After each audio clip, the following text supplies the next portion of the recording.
আমেরিকাতে আমরা ইলেকট্রিক গাড়ি যেভাবে চার্জ দিই সেটা আজকে আপনাদের সাথে শেয়ার করছি।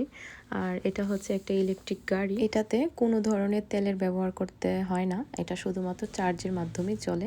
তো সেই গাড়ি আজকে আমরা চার্জ দিতে নিয়ে এসেছিলাম। আর এইটা হচ্ছে চার্জার। আর এই তো চার্জারটা জাস্ট মাত্র লাগিয়ে দিতে হয় এখানে, যেখানে আমরা তেল ব্যবহার করি সেই রকমভাবে এখানে একটা চার্জারের লাইন থাকে, শেষ মাত্র কেবলটা লাগাতে হয়।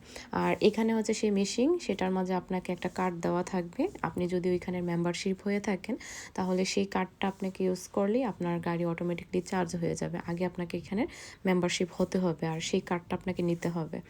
দেন এই তো চার্জ হচ্ছে। আর এই তো চার্জ হতে ফুল গাড়ি 1-2 ঘন্টার মতো সময় লাগে। আপনার ইচ্ছা অনুযায়ী আপনি কম বেশি চার্জ দিয়ে নিয়ে যেতে পারবেন। আর আপনার সেম টাকাই এখানে কাটবে, যতটুকু চার্জ দিবেন সেই অনুযায়ী টাকা কাটা হবে।